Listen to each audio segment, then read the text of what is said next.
맡은 영화평론가 옥미나라고 합니다. 다른 분들도 일단 인사를 하고 시작을 할까요? 예, 이제 날씨가 뭐 이제 봄 앞까지 온 줄 알았더니 또 갑자기 날씨가 쌀쌀해지고 그래서 조금 마음이 좀 움츠려드는데 이제 또 다음 주부터는 또 날씨가 좋아질 것 같은데 좋은 영화로 또 다음 주 시작할 것 같은 예감이 들어서 기분 좋습니다. 네. 네, 저는 영화 만들고 있습니다. 김정근입니다. 반갑습니다. 머리를 산뜻하게 자르셨어요? 아, 머리 아니요, 드라이를 넣었습니다. 드라이를요? 네, 드라이로 이런 마법이 일어나더라고요. 오늘 화장도 이렇게 립스틱 맞아요, 그랬어요. 제가 빨간색으로 오늘 좀 골라봤어요. 그래, 빨간색으로 이렇게 깔을 부담스럽네. 발랐어요. 제가 딴 데를 쳐다보면서 있을게요. 영화는 어떠셨어요, 여러분들? 재밌었어요. 재밌으셨어요? 네. 아니, 밖에 꽃도 피는데 이렇게 극장에 와서 사람들이 영화를 보나? 라고 생각을 했는데 많이 오셨어요. 그간 어떻게 지내셨어요, 김정태 배우님은? 예, 저 이제 곧 봄에 이제 찍어야 될 작품들 미팅하고 서울에서 볼일 보고 또 따로 제가 준비하는 것들 바쁘게 준비해 있습니다. 바쁘셨네요. 김정태 배우님은 그렇게 바쁘셨고 정근 감독님은 요새 어떻게 지내셨어요? 저는 촬영하는 거 지금 한동안 쉬다가 다시 들어가서요. 저는 야간에 주로 작업하시는 지하철 노동자분들 찍고 있어서 야간에 계속 다니느라 피곤해서 입술도 막 쓰고 있고 그러고 있습니다. 육아 노동자는 안 찍습니까? 네, 알겠습니다. 안 찍습니다. 피곤해서 입술이 튼 게 아니라 찍으러 가기 싫어서 입술이 텄다라고 제가 지금 네, 얘기해서 그런 말씀은 아까 제가 아까부터 제가 우리만 남자분이니까. 알았어요. 그런 얘기를 하면서 저희가 들어왔는데요. 일단은 영화는 저는 한 2주 전에 봤는데 저는 너무 재밌게 봐서 막 여기저기 다니면서 너무 재밌는 영화다 1번, 2번 아마 여자 감독들이 아니 그러니까 여자 관객들만 잡을 수 있는 디테일들이 조금 더 있을 것이다 2번 그런 얘기를 하고 다녔거든요. 어떻게 보셨어요? 영화 어떠셨어요? 근데 이런 류의 영화를 개인적으로 사실 좋아하지는 않아요. 사실 잘 보지도 않고 알티 신령이다 보니까 이런 영화도 또 접하게 되는데 저는 이 영화를 보면서 조금 이게 우리가 보기에는 작은 규모의 영화일 것 같지만 이 배우들의 면면을 보면 사실 어마어마한 배우들이 출연한 그 영화입니다. 특히 여자 주인공은 여자 주인공은 처음 그 킬러로 나왔던 어린 킬러로 나왔던 한나라는 영화의 어린 킬러 역으로 나왔는데 저는 저거 보고 저 친구는 100% 성공할 배우라고 생각했어요. 무슨 괴물이 하나 나오는 줄 알았어요. 올해 우리나라 나이로 이제 26, 25 됐는데 네, 94년생이래요. 네. 저는 한나 나왔을 때 이 친구는 안 될래야 안 될 수 없는 아주 큰 배우가 될 것이라고 확신했는데 역시나 이 뭐 성장 영화 치고는 너무나 웰메이드해서 뭐 딱히 진짜 뭐라고 흠을 굳이 하나 또 잡는다 그러면 사실 영화에서 보여줬던 것보다 제 예상으로는 이 영화의 분량이 상당히 많았을 것 같아요. 그 편집이 중간에 한 두세 군데 좀 튄 데가 있었는데 그런 걸 봤을 때는 분량이 상당히 촬영을 했던 분량은 상당히 좀 길었지 않았을까라는 생각. 뭐 편집이 한두 군데 튄 것 빼고는 딱히 뭐 말을 할 필요가 없는 아주 웰메이드한 영화로 봤습니다. 감독님 네. 어떠셨어요? 저는 레이디버드라고 처음 들었을 때 제가 아는 레이디버드는 혹시 아시는 분 계신지 모르겠지만 나다니엘 블레이크라는 영화를 만드신 켄 로치 감독이 94년에 만든 레이디버드라는 영화가 있고요. 그 영화는 이제 좀 사회파 영화이기 때문에 뭐 영국 내에서 이제 입양의 문제, 또 양육할 수 없는 부모에게서 아이를 뺏어가는 문제 이런 문제를 좀 고발하는 투의 영화라서요. 레이디버드라고 하길래 좀 사실 무거운 영화겠거니라는 생각이 좀 있었는데 그런 선입견을 되게 부식시키는 굉장히 경쾌하고 재밌는 영화라서 사실 엄청 기분이 좋았었어요. 보고 난 이후에는. 그리고 이 감독이 되게 궁금해지더라고요. 사실 전혀 정보가 없이 들어갔었거든요. 정보를 가지지 않고 들어갔었는데 그래서 그레타 거익을 검색을 하고 찾아보니까 프랜시스 아라는 영화도 올라와 있었고 저는 이 영화를 프랜시스 아라를 보게 됐는데 그 영화는 당연히 감독을 했거니 생각했었는데 알고 봤더니 다른 사람이 또 감독을 한 영화인데 공동으로 이제 함께 시나리오를 썼던 기록이 있고 해서 새로운 어떤 신진 감독의 발견 그리고 거기서 오는 희열 같은 게 있었던 그런 재미있는 시간이었어요. 알고 나서. 예. 거짓말. 엔딩 크레딧 올라갈 때 저희 뒤에서 이렇게 얘기를 했거든요.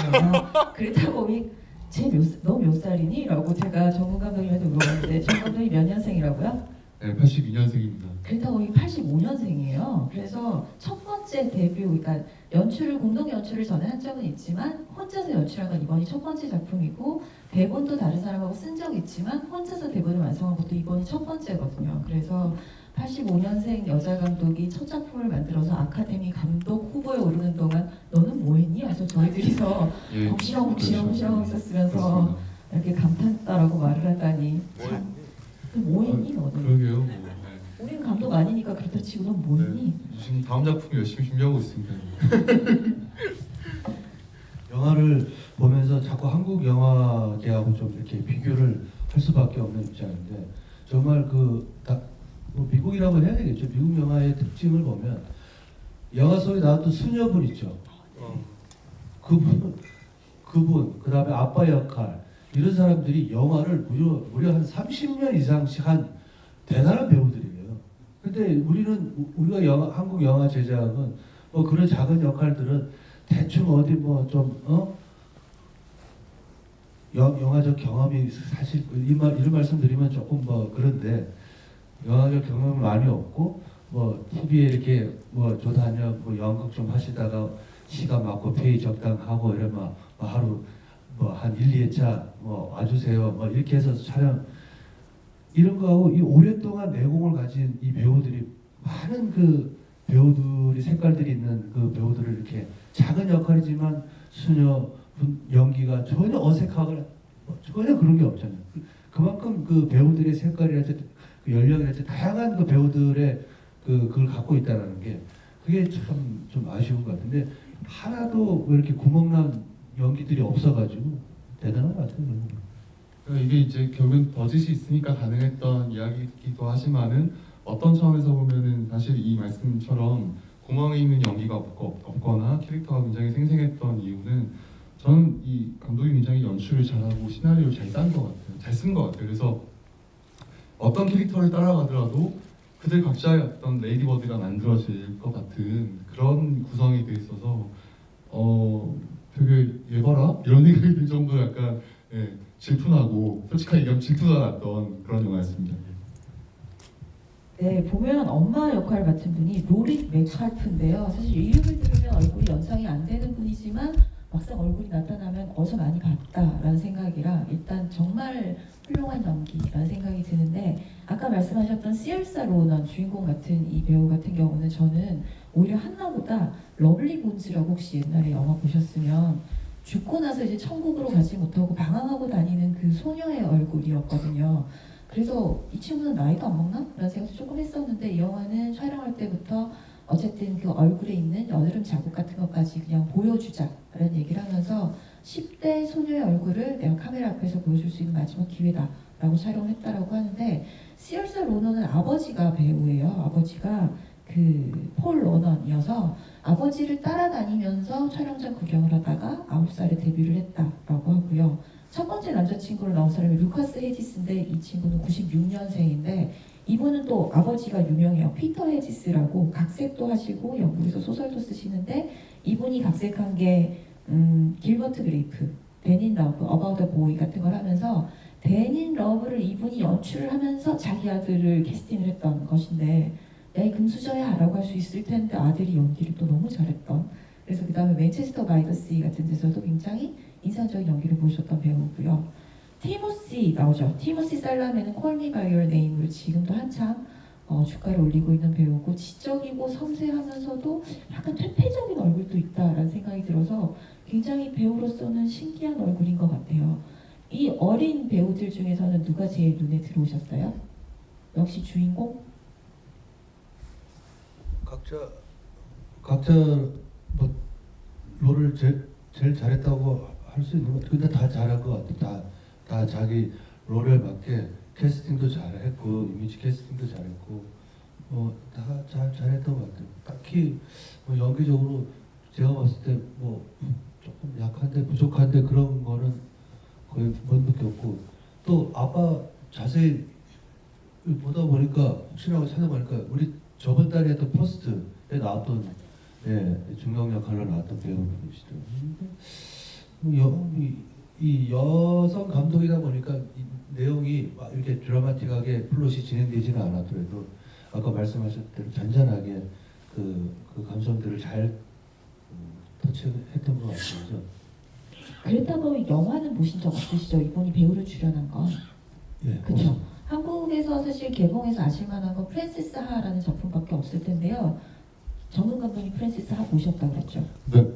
어떠셨어요? 아. 어떤 내용이에요? 그 프랜시스는 지금 여기 보셨던 레이디 버드가 이 뉴욕에 가서 학교를 다니고 졸업 이후에 이제 이야기가 벌어지는 마치 이 레이디 버드가 프랜시스의 프리퀄 같이 느껴지는 그런 점이 있는 영화인데 그 뉴욕에서 이제 졸업 이후에 자기의 아티스트 활동을 이어가지만 늘 실패를 겪고 그러다가 베스트 프렌드와 다시 한번 잘 지내다가 집을 구해보려다가 집을 못 구하고 막 이런 되게 실패담과 경험담이 이제 어우러진 그런 영화고요.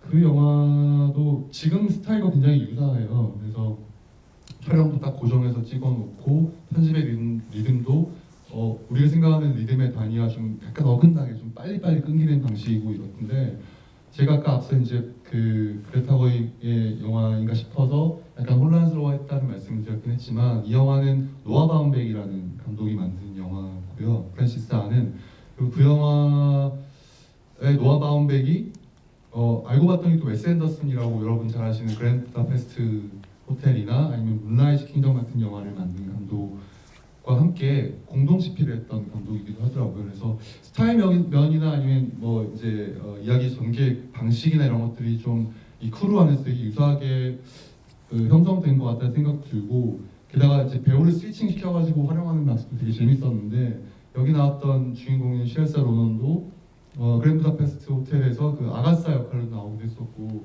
그래서 되게 이제 이 일종의 이 집단들이 직간접적인 영향을 준 거 아닌가 생각이 들긴 하더라고요. 예.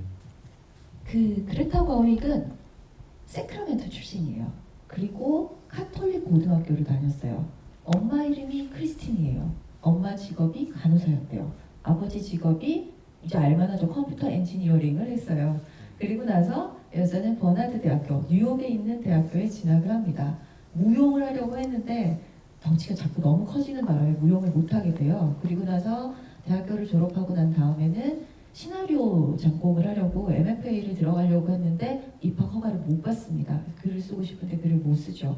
그리고 시간이 지나면서 이렇게 단역 배우부터 시작을 하다가 아까 말씀드렸던 바움백하고 같이 만나면서 출연을 하다가 이제 직접 극본을 시작한 그런 케이스인데요.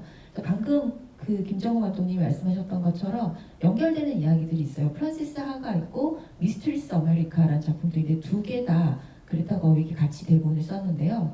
이야기를 놓고 보면 레이디 버드가 이렇게 뉴욕에 가고 대학교 신입생 시절에 적당히 자기 땅을 그리워하면서 새롭게 사람들을 만나고 고민하는 지점이 미스트리스 아메리카라는 작품에 딱 나오고요. 그 다음에 졸업을 하고 나면 과연 내가 원하는 일을 할 수 있을까? 현실과 이상 사이에서 고민하다가 현실의 벽에 어느 정도 좌절하면서도 소소한 행복을 찾아 나간다라는 얘기가 프란시스 하로 이어져서요. 중간중간에 프란시스 하에서는 무용을 하거든요. 그리고 또 미스터리스 아메리카에서는 글 쓰는 동아리에 들어가고 싶을 때 못 들어가서 고민을 해요. 그래서 이렇게 쭉 놓고 보면 분명히 굉장히 자전적인 요소들이 많이 들어갔다라는 생각이 드는데 그럼에도 불구하고 어쨌든 그레타 거윅이 얘기하는 건 자기는 레이디 버드 같은 애가 만약 있었으면 걔를 너무 흠모했을 것이다. 쟤는 내가 하지 못하는 일을 하는 애고 나는 그와 비슷한 생활을 했지만 영화 속에서 일어나는 일이 실제로 내 인생에서 벌어진 사건은 아니었다 라고 얘기를 해서 아마도 본인이 가장 잘 알고 익숙한 배경 속에서 다시 한번 성장 영화를 만들어냈다라는 생각이 드는데요. 성장 영화는 원래 김 배우님은 별로 취향 아니시라고 아까 말씀하신 거죠. 성장 영화를 별로 안 찍어봤고 또 찍기에는 데뷔 나이가 그렇지 않잖아요. 주인공을 하시기에는 이미 20대 사람은 계속 후반. 성장합니다. 아, 예. 근데 이 영화를 보면서 특히 잘했던 그 파트들 중에 하나를 꼽으라 그러면 연기 빼고 잘했다고 생각이 드는 거를 하나를 뽑으라 그러면 촬영 감독이 굉장히 유능했던 사람 같아요.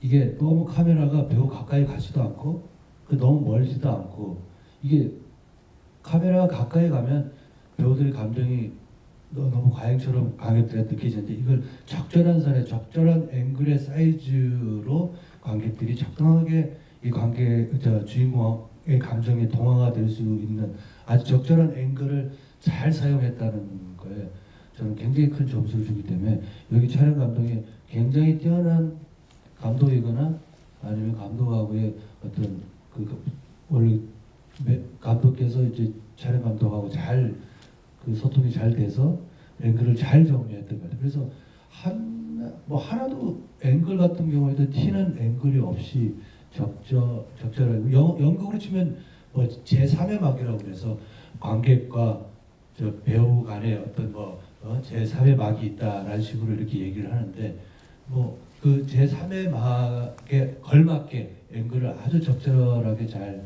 유지를 해서 촬영을 했던 것 같아요. 그게 느껴집니다. 성장 영화요? 뭐 성장 영화 하면 제가 지금 딴 얘기를 했는데도 불구하고 성장 영화라고 받는 건 저희가 상영 전에 정근 감독이 무슨 얘기를 할까라고 저희가 이미지를 맞춰놨기 때문에 제가 지금 방금 휴대폰을 보고 검색하는 것처럼 보였던 걸 열심히 적어놓은 메모를 다시 한번 확인하는 과정이었습니다. 적시하잖아요. 성장 영화요? 네, 이렇게 다시 잘 시작하면 되는 받았어, 거죠. 잘해봤어, 다시 잘해봐요. 그럼 뭐 카메라 감독 얘기를 할까요? 마음대로 하세요. 아니 성장 영화는 저도 사실 성장 영화를 좀 즐겨보진 않고 이렇게 다른 주제가 약간 맨날 뭐 노동자나 뭐 이런 얘기라서 다른 좀 그런 영화들 성장 영화를 잘 보지는 않긴 하는데 제일 인상 깊었던 최근의 성장 영화는 역시 보이우드죠. 네, 보이우드를 빼놓을 수 없을 것 같고 여튼 이 영화가 성장 영화임에도 좀 특별하다 싶은 지점이 몇 가지 있는 것 같아요. 이를테면 이게 사실 특별한 소녀를 다루는 게 아닌 거잖아요. 객관적으로 보면은 성적도 별로고 연기도 그다이고 춤도 그다. 특히나 외모도 사실 영화에서는 그렇게 막 예쁘게 다루어지지 않는데, 근데 이 아이가 사실 좀 특별한 점은 오히려 특별한 사람이 되고 싶은 점이 특별하다. 그 의지가 되게 특별하게 보이는 지점이 있었던 것 같고, 그래서 저는 어떤 느낌이 들었냐면은 이게 되게 자기가 주체성을 가지고 뭔가 이제 욕망을 계속 이루려고 하는, 그러니까 걸이 아니라 원원을 보는 기분, 어떤 여성을 보는 기분이라서 그게 되게 좀 신선하게 나왔던 것 같아요. 그리고 그 말에 진짜 공감돼. 거리 아니라 오만 같았어요. 네. 잘 준비한 것 같네요. 네, 사실 근데 잘 나왔던 성장 영화들 생각해 보면 400번의 부터도 있고 지금 말씀하셨던 보이우드도 있고 최근에 있었던 영화들 생각하면 싱스트리트도 굉장히 귀여운 성장 영화였던 것 같고 문라이트 같은 작품들도 있었는데요. 가만히 다시 곰곰이 생각해 보면 잘 나온 훌륭한 성장 영화는 늘 소년들이 주인공이었던 것 같다라는 생각이 들더라고요. 여자 주인공들이 나오는 헐리우드의 성장 영화들은 딱 클리셰가 있어요. 예쁜 배우를 캐스팅한다. 안경을 씌우고 치아 교정기를 씌워서 못난이 신용을 하게 만든다. 그리고 애들이 막 다니다 보면 학교에서 가장 인기 있는 남자가 갑자기 딱 찝죠. 내기일 때도 있고 정말로 눈이 꽂혔을 때도 있는데 그렇게 하면 걔들이 메이크오버 쇼를 해요. 안경을 벗고 아름답게 한 다음에 이 드레스를 입고 천천히 내려 나오는 그 슬로우 모션이 그 장르의 하이라이트가 되잖아요. 그래서 여기서도 보면 오빠가 오지를 계단 없어서 어떡하냐? 라고 얘기하는 건 늘 하던 성장 영화에 딱 그 하이라이트에 해당되는 클리셰를 이 영화는 할 수가 없다. 신데렐라가 되는 그렇죠. 네. 그래서 그건 약간 진짜 신데렐라와 콩쥐파치를 통해서 전 세계에 오래전부터 유통됐던 착한 소녀는 메이크오버 쇼를 하고 진정한 사랑을 찾으면 영화는 해피엔딩이 된다 라는 것이 있다면 이 영화는 그 틀에서 시작하는 것처럼 보여서 비틀면서 다른 이야기로 나아간다는 지점이 좋았고요.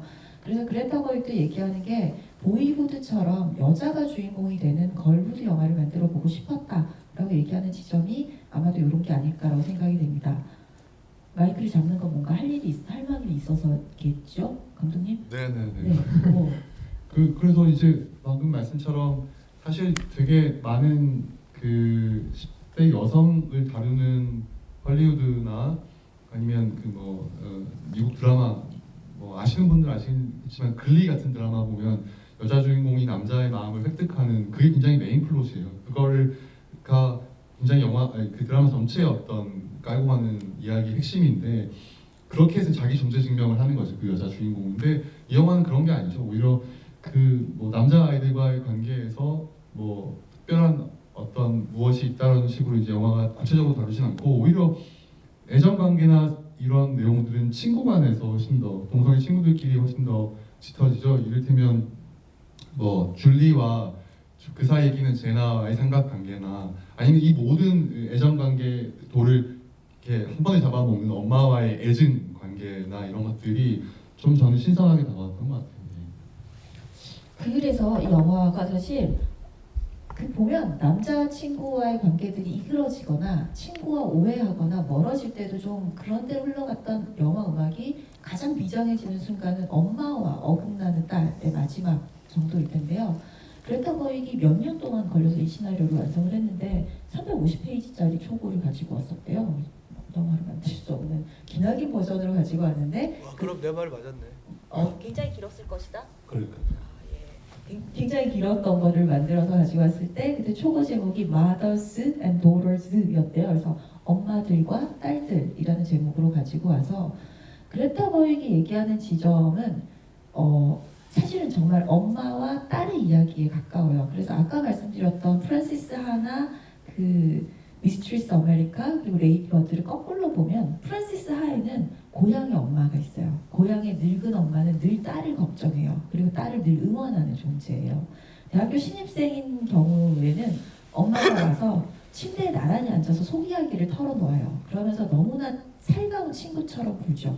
그렇지만 10대 딸이 있으시거나 10대 때 엄마하고 싸워보신 분들은 다 아시겠지만 10대 딸과 엄마는 좀 다른 관계잖아요. 그렇게 애틋하고 살갑고 정답기보다는 사실은 또래 친구들보다 나를 더 괴롭히는 적이기도 하고 가장 서로가 서로에게 상처 줄 수 있는 말이 뭔지 너무 잘 알아서 효과적인 싸움을 하는 상대들이기도 해요. 여기서 보면 엄마도 완전 저주와 악담을 퍼붓잖아요. 너는 그냥 근처에 있는 대학교 갔다가 감옥 갔다가 대학 갔다가 왔다 갔다 해라 뭐 이런 얘기를 하기도 하고 딸도 그런 얘기하죠. 얼마면 되는데 내 돈 벌어서 그 돈 줄게. 그리고 난 당신이랑 인연이 끊을 거야 라는 얘기도 하잖아요. 저는 10대 때 엄마가 꼭 너 같은 딸 낳으라고 얘기하셨어요. 근데 영화 보면 정말로 그 레이디 버드와 어머니가 정말 둘 다 약간 너 같은 딸을 낳은 것 같은 버전처럼 보이기도 하는 것 같아요. 그렇죠.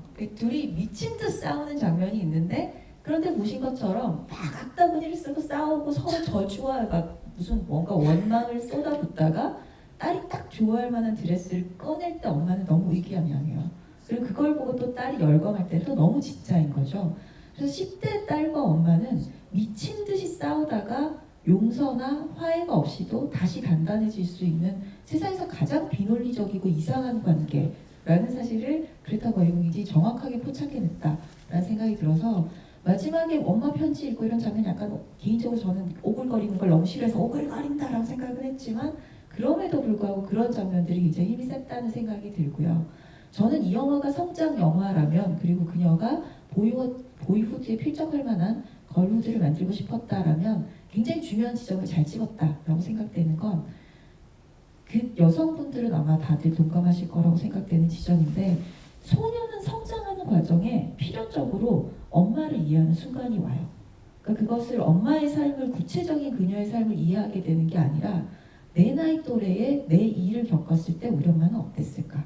우리 엄마는 여기를 처음 왔을 때 혹은 우리 엄마는 결혼할 때 어땠을까? 또 시집간 친구들 보면 애 낳으면 다 이제 엄마 마음을 알겠다라고 얘기하는 것들을 보면 소녀가 성장하는 순간에는 분명히 엄마의 내 또래의 그녀의 삶을 상상하게 되는 순간이 따라간다라는 생각이 들어서 저는 마지막에 운전을 처음 시작해서 세크라멘토를 운전하면서 엄마는 그때 어땠을까라고 시작되는 게 아 그녀가 정말로 한 걸음 커가고 있구나 라는 생각이 들었고요. 하지만 뭐 악담이 된다 이렇게 정신이 들고 나서 아 우리 엄마는 어땠을까라고 엄마가 내 인생의 선배처럼 혹은 가장 내밀한 친구처럼 느껴진 다음에 딱 돌아보면 전의를 상실하게 만드는 늙고 작아진 엄마가 있다라는 생각이 들어서 이 그레타 거잉이 만든 영화의 행보들을 따라가는 것은 딸과 엄마와의 관계, 그리고 그게 정확하게 보여주는 여성의 어떤 성장의 지점 같은 것들을 집어냈다라는 생각도 듭니다. 칭찬을 이 정도 하면 되는 것 같은데요. 아까 말씀하셨던 것처럼 편집이 약간 튄다라는 인상을 받으신 부분이 있죠. 그리고 감독님도 편집이 조금 다르다라는 얘기를 하셨어요. 그거에 대한 얘기를 편집과 촬영이 어떤 지점에서 네, 저부터 하겠습니다. 저는 그 편집의 리듬 같은 게 되게 좋았던 것 같아요. 그래서 저는 튀는 점을 제가 저희 눈에서는 잘 튀지 않았던 것 같고 저는 너무 영화를 푹 빠져보기 때문에 영화도 해보면 보게 돼요. 네, 알겠습니다. 그냥 재미삼아 하나 얘기해드리면 아까 보통 주인공들이 차가 항상 이쪽으로 지나가잖아요. 보통 영화에서 시작해서 뭔가를 찾으러 가면 스크린에서 항상 일로 가요. 대부분 그래요. 근데 이제 뭔가 이제 정리가 되고 마무리면 반대로 가. 이제 이런 것도 이제 차의 방향도 감독이 디렉팅할 때 굉장히 중요한 거거든요. 그 방향, 그 상징이거든요. 그게 어떻게 흘러갈지에 대한 상징이라 그런 것도 이제 보시면 또 재밌게 또 보실 수가 있어요. 그래서 거의 마지막쯤에서 이렇게 반대로 차가 갔던 것 같거든요. 처음에는 다 이쪽으로 가고 보통 영화 시작하면 차 거의 이쪽으로 가요. 이렇게 풀샷을 잡아도 이렇게 가고 이게 이제 영화에서 보면 이게 선한 방향이거든요. 이쪽으로 가는 거는 악한 방향이고 그래서 연극을 할 때도 좀 선한 사람 이쪽에서 등대장을 많이 해요. 이쪽은 악한 사람들이 많이 등대장을 하고 저희가 일로 우리 아까 일로 들어왔는데 우리 아까 일로 들어왔는데 둘 다. 당황하시는데 지금 약간 여기 앉아있네. 저 다음 때 이렇게 들어와야 되겠어요. 아니, 근데 지금 진짜 얘기하시는 것처럼 처음에 집에서, 그러니까 학교에서 나올 때 그리고 좋은 건물을 구경할 때 친구가 걸을 때는 왼쪽 화면에서 오른쪽으로 왔다라면 세크라멘토를 운전하고 있을 때도 이쪽으로 가고 병원에서 술 깬 다음에 걸어갈 때도 이쪽으로 천천히 걸어가고 있어서 이 화면의 왼쪽에서 시작된 어떤 여행이 충분한 시간을 건네고 끝난 다음에 다시 돌아가고 있다라는 인상을 줬다라는 생각도 들어요. 그리고 그 편집에 관련된 것들은 감독이 인터뷰한 내용이 있는데요. 보신 것처럼 영화의 배경이 현재 시점이 아니라 2002년이에요. 2002년 가을에서 2003년 정도의 가을인데 그 외에 보면 애들 학교에서 게시판 지나갈 때 뉴욕 테러 희생자들에 대한 추모글 같은 것들이 걸려 있어서 이게 2002년 시점이다라는 걸 보여주는데 감독님이 생각했던 것 중에 하나는 이게 기억으로 제시되었으면 좋겠다. 현재의 시간으로 영화를 보시는 게 아니라 여러분들도 15년 전의 시간, 지나간 시간, 기억이라고 봤으면 좋겠다라는 것 때문에 촬영하고 편집하는 포인트를 좀 짧게 잡으셨대요. 근데 그 말씀에 굉장히 저쪽으로 동의하는 게 이 영화를 보면서 감독이 의도했던 거는 감동을 전달하기보다는 그 기억하고 또 혹은 잊어버렸던 기억을 같이 공유하자는 그런 그 연출의 주안점을 둔 것 같아요. 그죠. 그래서 그 일부러 짧게 잡으신 것도 아까 바깥에서는 얘기하고 제가 김정은 감독에게 제일 야단치는 부분 중에 하나가 밖에서는 얘기를 정말 잘하는데 지금 하면 될 것 같은데. 지금 오면 잘 못해. 지금 해봐. 저 얼른. 네, 그래요. 자, 제가 이제 그 영화를 만들다 보니까 편집을 직접 하게 되는 경우가 많잖아요. 다큐멘터리 같은 경우도 그렇고 편집을 할 때 제일 먼저 고민하는 지점은 영화를 어디서 끝내야 되는가, 커팅을 언제 하느냐 제일 중요한 것 같은데 이를테면 이 영화는 이제 영화의 커팅이 감정이 지속되는 상태에서 뚝뚝 끊기는 경우가 있어요. 저는 근데 이를테면 그 신부님이 이제 그 어머니에게 자기 병을 얘기하고 상담도 받고 그러면서 어머니가 위로하고 한 이런 씬에서 보면은 그 신부님이 병명도 알려주고 막 뭐 이렇게 하면서 영화가 뒤로 빠져가지고 카메라가 좀 더 길게 이걸 바라볼 것 같은데 중간에 툭 끊어버린단 말이죠.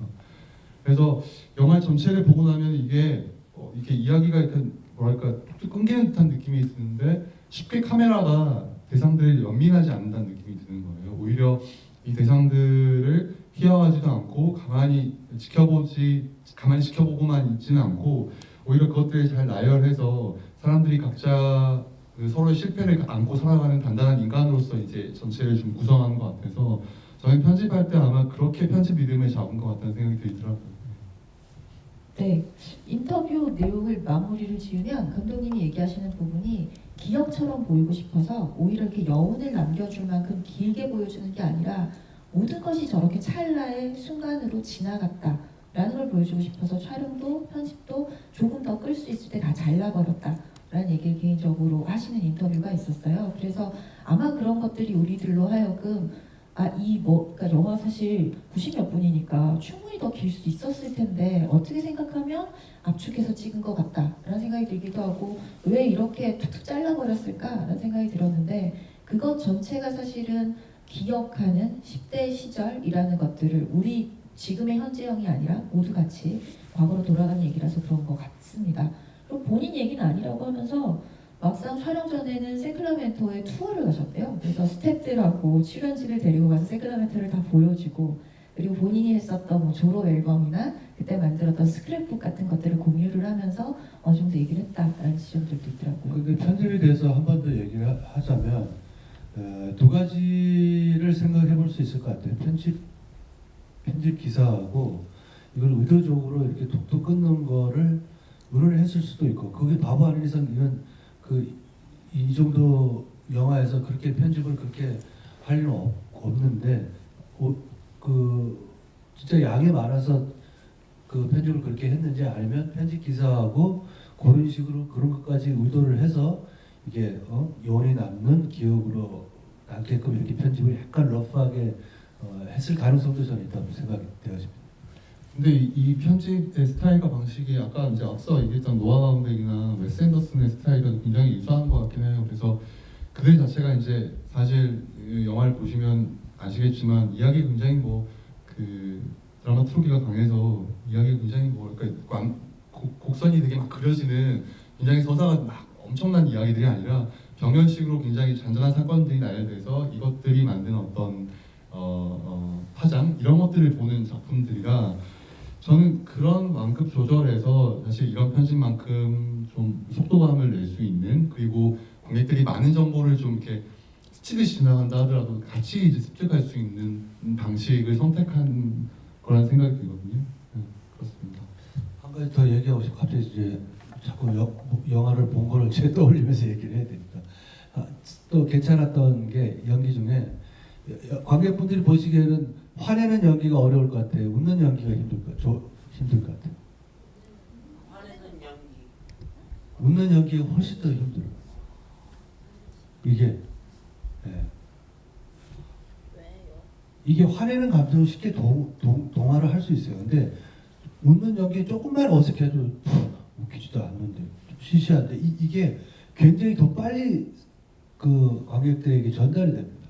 근데 특히 여기서 현장 분위기가 좋았다는 것도 느껴지고 또 여자 감독이니까 그 여자 어린 친구들하고 잘 어울렸다는 것도 좀 느껴지는 게 이 웃는 연기들이 전혀 오버스럽지도 않고 아주 자연스럽게 배우들끼리 이렇게 진행된 게 이 굉장히 연출을 잘했고 또 배우들 간의 그 앙상블도 잘 이루었기 때문에 이 웃는 연기가 아주 자연스럽게 느껴졌지. 이게 조금만 어색하면 이게 뻘짓거려 하고 있는 이런 식으로 볼 가능성이 이게 화내는 연기보다 웃는 연기가 훨씬 더 그 어렵거든요.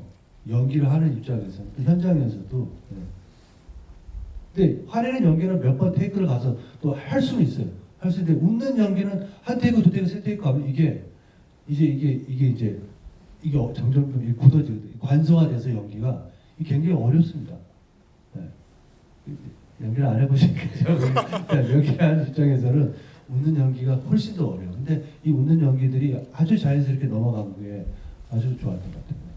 그 말씀하신 대로 촬영장 분위기가 되게 좋았을 것 같은 게 스틸을 보니까 여기 왜 너무 핑크하지 않니? 라고 그 드레스 사서 드레스 입는 그 장면에 그레타 거위 감독이 드레스를 입고 연출을 하고 있더라고요. 그래서 배우들이랑 비슷한 감성을 자기도 계속 느끼고 그 얘기를 하느라고 본인도 치렁치렁한 드레스를 입고 카메라 옆에 서가지고 이렇게 해서 디렉션을 하고 있는 걸 보고 확실히 또 배우 출신인데 연출을 하고 자신의 과거 같은 이야기들을 끌어내고 있으니까 그런 디테일이나 감수성이 좀 달랐던 것 같아요. 그런 감독이 우리나라에서 현장에서 드레스 입고 와서 연출했다. 야, 큰일 날 일이죠. 그렇죠. 근데 정말 예술하는 이런 데서는 그렇게 할 수 있는 거거든요. 잠옷 입고 나와서 해도 돼요. 근데 꼭 뭐 이런 영화 찍는 사람들까지도 이게 사고가 스틱하게 돼가지고 뭐 액션 뭐 이거 안 해도 되거든. 이런 바닥에서는 좀 그렇게 또라이들이 있어야 돼요. 네. 근데 또 반면 뭐 복장이 나와서 얘기지만은 정장을 차려입고 딱 타이를 하고 이제 연출한 감독도 있잖아요. 샘 레임이었나요? 그 크리스토퍼 놀란 논란도 그렇게. 네, 그래서 톰 포드도 맞아요. 네. 그러니까 사실 걔는 뭐 영화 디자이너니까 뭐 그렇다.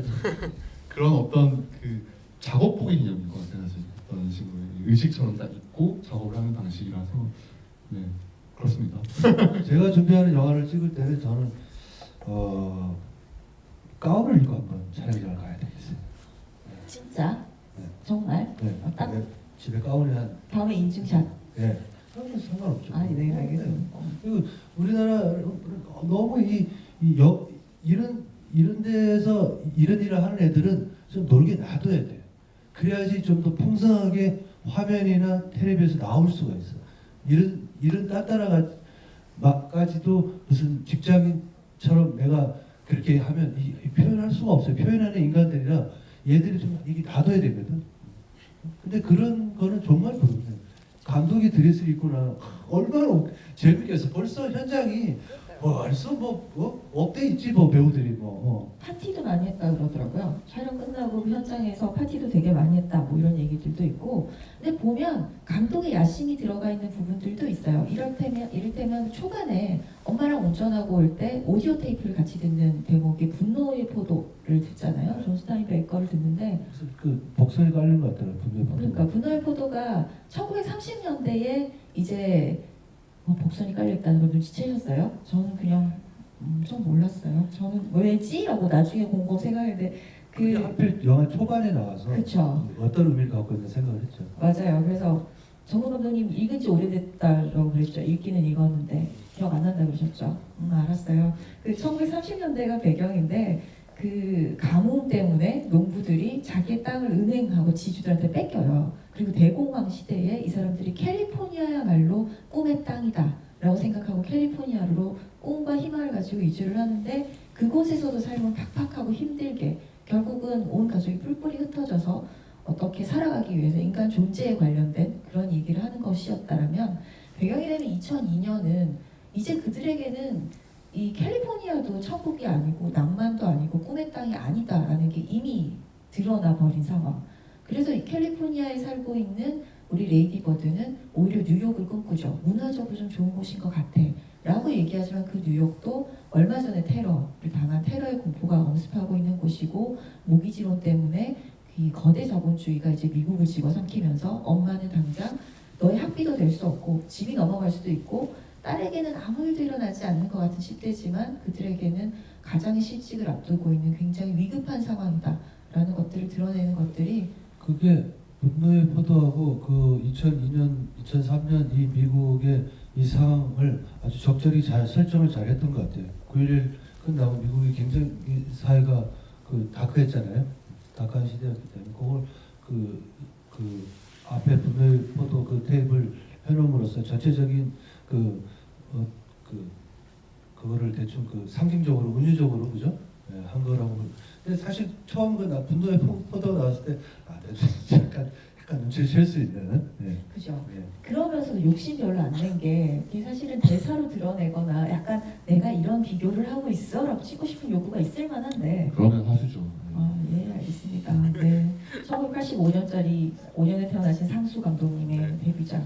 근데 또 생각해 보니까 이 아빠 엄마가 화이트 칼라가 아니잖아요.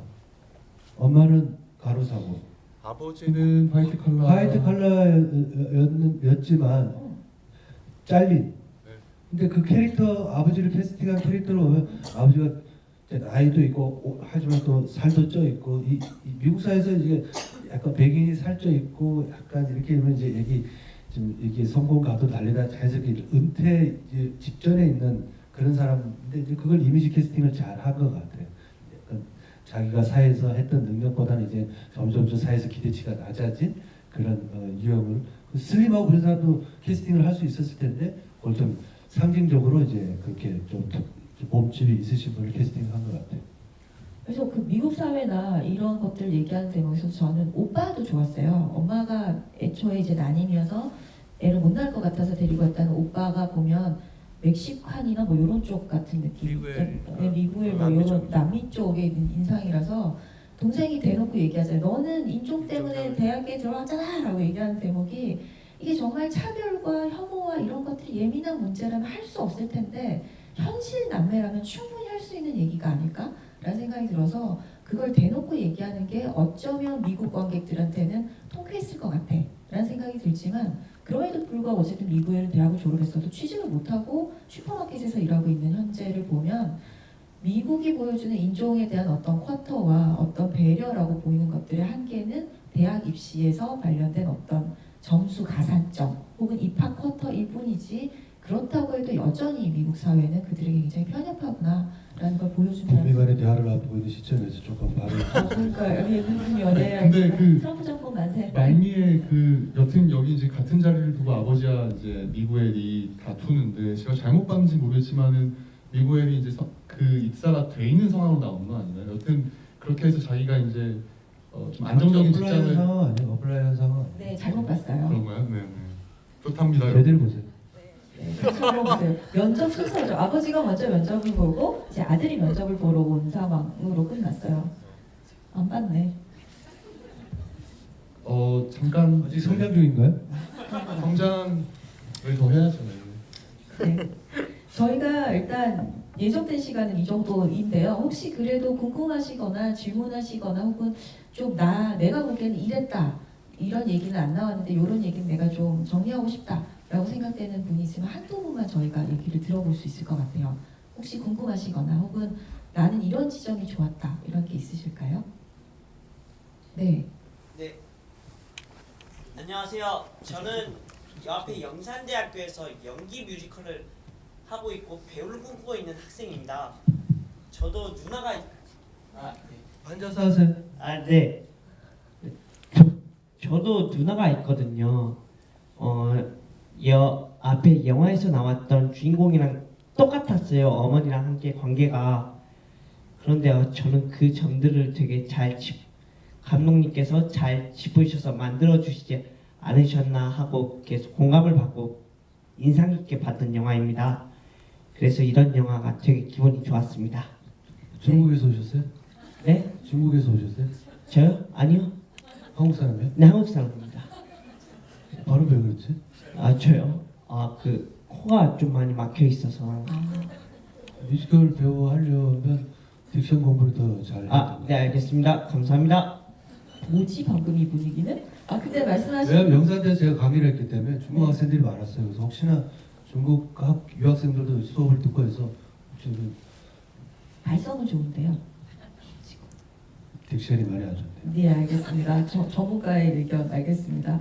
영화는 보신 것처럼 그죠? 레이디 버드가 아까 정은 감독님하고도 얘기를 했는데요. 굉장히 구체적인 우리와 전혀 상관없는 사람의 이야기인데도 왜 우리한테 이렇게 보편성을 획득하게 되는 걸까라는 얘기들을 잠깐 했었어요. 레이디 버드는 자기 이름이 사실 날개 달고 날아가겠다는 얘기인 거잖아요. 자기 고향을 떠나고 싶고 자기 부모와 절연하고 싶고 부모가 준 것을 버리고 내가 붙인 이름으로 살고 싶고 그런 의미에서 크리스틴으로 불렸던 과거와 절연하고 싶은 마음도 있고 그건 근데 우리가 다 한 번씩 꿈꿔본 것 같아요. 새로운 곳에 가면 새로운 사람으로 살 수 있을 것 같은 대도시나 다른 곳에 가고 싶은 그리고 부모가 아니라 뭔가 내 스스로 뭔가를 일궈 나가고 싶은 그래서 한 번씩은 다들 레이디버드로 살아본 적이 있지 않을까라는 생각 때문에 이 영화가 좀 더 울림이 있었을 것이다라고 생각이 됩니다.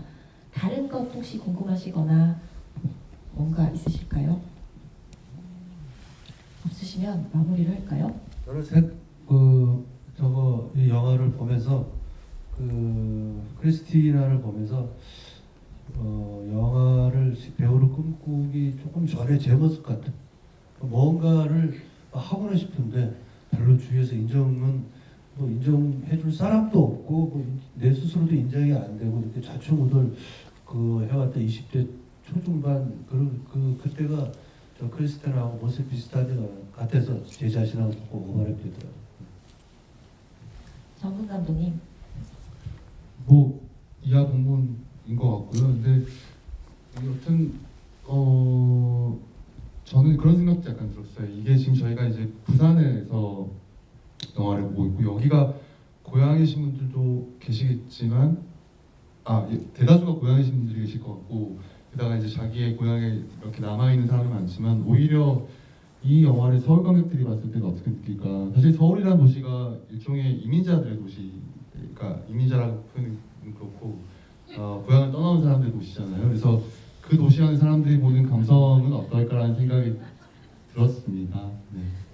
제가 아까도 바깥에서 얘기할 때 막 이상한 페미니즘 얘기하고 있어. 아니야 그거라고 그랬는데 서울이 이민자의 도시라는 또 새로운 얘기를 하는 거예요. 저는 그렇게 생각하고 그렇지 않나요? 이민자들 도시죠. 왜냐하면 거기에 고향을 등지고 나온 사람들이 굉장히 많이 직장을 위해서 있는 곳이고 그 안에서 기본적으로 3대 이상 터를 짓고 사는 사람들이 없으니까 저는 그런 지점에서 이 영화를 그 공간에서 보는 사람들을 어떻게 볼까라는 생각도 좀 근데 그렇던 것 같아요. 서울에 살고 있는 저로서는 그런 생각도 안 하는 것 같아요. 별로 서울 시티즌은 우리가 볼 때는 그런데 부산에 사는 우리가 봤을 때는 많은 사람들이 서울로 가서 살잖아요. 사실 뭐 사대문성 안에 사는 사람 몇 명이고 토박이 해봐야 100만 명도 안 되는 도시인데 막 그 말이 맞기는 맞지. 이제 이민자라고 해서 막 여자친구 이름을 이민자.